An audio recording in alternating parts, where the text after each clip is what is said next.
DC books തങ്ങളുടെ comment box പൂട്ടിയിരിക്കുന്നുവെന്നാണ് times of ഇന്ത്യയുടെ വാർത്തയ്ക്കു പിന്നാലെ നമ്മളടക്കമുള്ള മാധ്യമങ്ങൾ EP ജയരാജന് കൂടി പ്രതികരണമടക്കം കൊടുത്തതോടുകൂടി ഇപ്പോൾ കവർ ചിത്രമടക്കം പരസ്യം ചെയ്തിരുന്ന DC ബുക്സ് തങ്ങളുടെ കമന്റ് ബോക്സ് പൂട്ടിയിരിക്കുന്നുവെന്നാണ് വലിയ പ്രതികരണമാണ് ഉണ്ടാവുന്നത്. പ്രത്യേകിച്ച് തെരഞ്ഞെടുപ്പ് ദിവസം ഒരു രാഷ്ട്രീയ ചലനമുണ്ടാക്കാൻ സാധ്യതയുള്ള ഒരു വാർത്തയാണ്.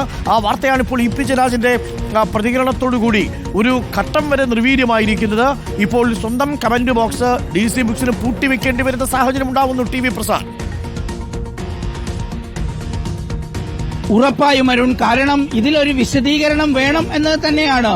DC-യുടെ ഭാഗത്തുനിന്ന് ഒരു വിശദീകരണം ഉണ്ടായില്ല എങ്കിൽ ശക്തമായ വിമർശനം ഉയരുമെന്ന കാര്യം ഉറപ്പാണ്. കാരണം ഇത്രയേറെ ആളുകൾ, ഇത്രയേറെ പാർട്ടി സംവിധാനങ്ങൾ ഇങ്ങനെ ഉണർന്ന് പ്രവർത്തിക്കുന്ന ഒരു തെരഞ്ഞെടുപ്പ് ഘട്ടത്തിൽ DC-യുടെ പേര് പറഞ്ഞ് ഒരു കണ്ടന്റ് പുറത്തേക്ക് വരുമ്പോൾ അത് DC-യുടെ കണ്ടന്റ് ആണോ അല്ലെങ്കിൽ EP ജയരാജൻ എഴുതി തന്നതാണോ അല്ലയോ എന്ന് പറയാനുള്ള ബാധ്യത അത് DC-ക്കുണ്ട്. DC കാര്യങ്ങൾ അറിയുന്നുണ്ട്. അതുകൊണ്ടാണല്ലോ പുസ്തക പ്രകാശന ചടങ്ങ് മാറ്റിവെച്ചത്.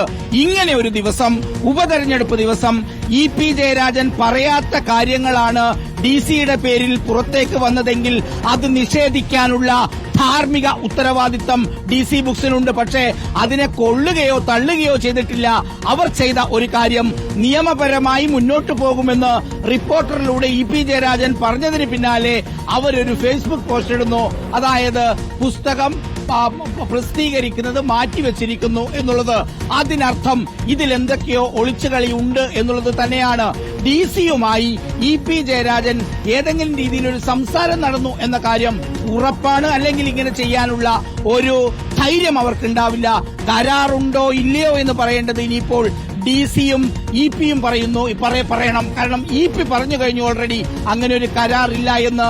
ഇനിയിപ്പോൾ DC ബുക്സിന്റെ വിശ്വാസ്യതയെ തന്നെ ബാധിക്കുന്ന ഒരു ഗുരുതരമായ പ്രശ്നമായി ഇത് കേരളീയ സമൂഹത്തിൽ മാറിയെന്ന് മാത്രമല്ല, ഏറ്റവും വലിയ ജനാധിപത്യ പ്രക്രിയ നടക്കുന്ന ദിവസം DC ബുക്സിനെ ചൂണ്ടിക്കൊണ്ട് ചില കണ്ടന്റുകൾ ഒരു വലിയ രാഷ്ട്രീയ നേതാവിന്റേതായി പുറത്തേക്ക് വരുമ്പോൾ അത് തള്ളുകയോ കൊള്ളുകയോ ചെയ്യാതെ അടങ്ങിയിരിക്കുമ്പോഴാണ് യഥാർത്ഥത്തിൽ കമന്റ് ബോക്സ് അടച്ചുപൂട്ടി കയ്യും കെട്ടിയിരിക്കേണ്ട ഗതികേടിലേക്ക് DC മാറുന്നത് എന്നുള്ളതാണ് ഏറ്റവും പ്രധാനപ്പെട്ട കാര്യം.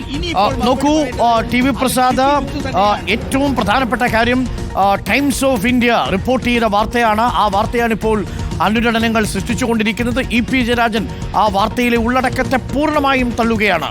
DC ബുക്സിന് താൻ അങ്ങനെ ഒരു കരാർ ഒപ്പിട്ട് നൽകിയിട്ടില്ല.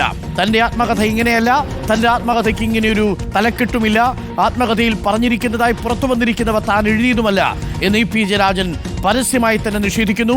പുസ്തകം പ്രസിദ്ധീകരിക്കുമെന്ന് പരസ്യപ്പെടുത്തിയ DC ബുക്സിന് തങ്ങളുടെ കമന്റ് ബോക്സ് പൂട്ടേണ്ടി വരുന്ന സാഹചര്യം ടൈംസ് ഓഫ് ഇന്ത്യ റിപ്പോർട്ട് ചെയ്ത, എക്സ്ക്ലൂസീവായി റിപ്പോർട്ട് ചെയ്ത ഒരു വാർത്തയുടെ തുടർച്ചയാണ് റിപ്പോർട്ടർ TVയിലൂടെ EP ജയരാജൻ പ്രതികരിച്ചതിലൂടെ ഇപ്പോൾ ദുർബലമായിരിക്കുന്നത്.